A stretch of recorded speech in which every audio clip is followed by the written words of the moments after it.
Bienvenue dans Point de bascule, le podcast qui explore les idées qui changent notre façon de voir le monde. Aujourd'hui, on plonge dans l'univers de Frank Lobvet et sa conférence « Se révéler à soi Ah oui ». Et attention, ça secoue. C'est le moins qu'on puisse dire, Léo. Oui.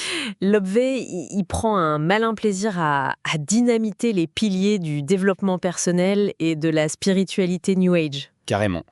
Son message central est en fait à la fois simple et complètement révolutionnaire. Arrêtez d'essayer de devenir quelqu'un de bien. Waouh. Contentez-vous d'être qui vous êtes, entièrement. C'est une approche déstabilisante quand même. Oui. Pour comprendre, il faut regarder sa méthode. Ok. Il se décrit comme un clairvoyant qui lit la sphère énergétique des gens. Imaginez qu'on est tous une lentille invisible à travers laquelle on voit le monde. D'accord. Cette lentille, elle est colorée par nos peurs, nos désirs, notre histoire. Oui. Et Lobvet, lui, prétend voir cette lentille. Et son outil pour la nettoyer, ce sont les mots. C'est ça. Il explique que chaque phrase qu'il prononce est une clé vibratoire conçue pour faire bouger l'énergie qui est bloquée. C'est fascinant de le voir à l'œuvre dans la conférence. Ouais. Une femme lui parle de son insomnie et lui répond que c'est lié à une peur viscérale de perdre ses enfants, un peu comme une louve qui ne peut pas fermer les yeux de peur de ne plus retrouver ses louveteaux. Ah ouais. Il ne traite pas le symptôme, il va à l'énergie racine. C'est là qu'il devient vraiment provocateur. Totalement. Il s'attaque à ce qu'il appelle le dogme. Le dogme, oui. Cette nouvelle religion spirituelle avec ses commandements, tu ne jugeras point, tu seras dans l'instant présent, tu dois tout accepter. Right. Pour lui, ce sont des cages qui nous empêchent d'être nous-mêmes. Exactement. Et il utilise une superbe analogie. L'humanité est une symphonie et chacun de nous est une note. J'adore cette image. Si votre note par nature, elle est un peu dissonante, un peu mélancolique, et que vous vous forcez à jouer une note joyeuse et parfaite parce que c'est ce qu'il faut faire, non seulement vous n'êtes pas heureux, mais en plus vous privez la symphonie de votre timbre unique. Oui. Vous créez une cacophonie. Et cette idée de cacophonie m'amène à son concept le plus ardu, je dirais. La polarité. Ah, la polarité. Il dit que dans notre réalité, tout existe avec son contraire. Oui. Vouloir faire l'expérience de la confiance en soi, par exemple, ça nous oblige inconsciemment à créer un environnement insécurisant.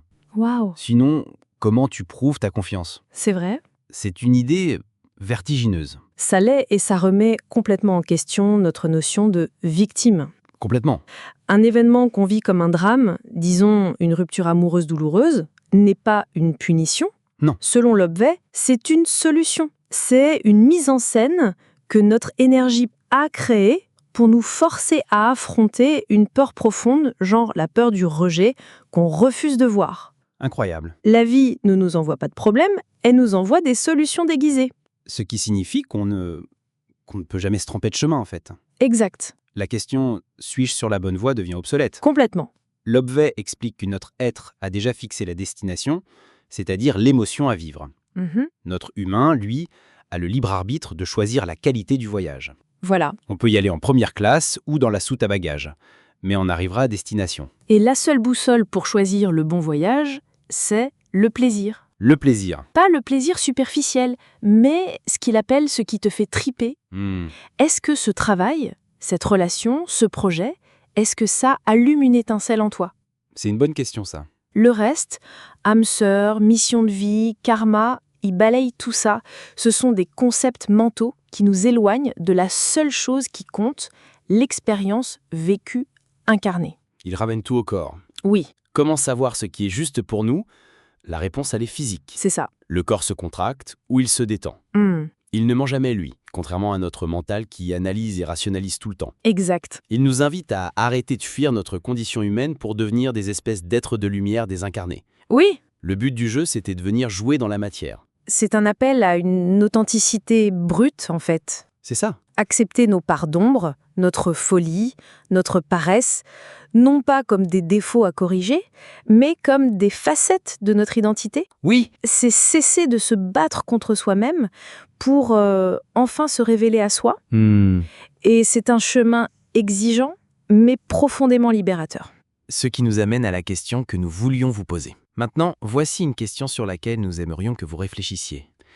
S'il fallait arrêter d'essayer d'éliminer un de vos défauts, et plutôt le considérer comme votre note unique dans la symphonie, lequel choisiriez-vous? Et qu'est-ce que cela changerait dans votre vie?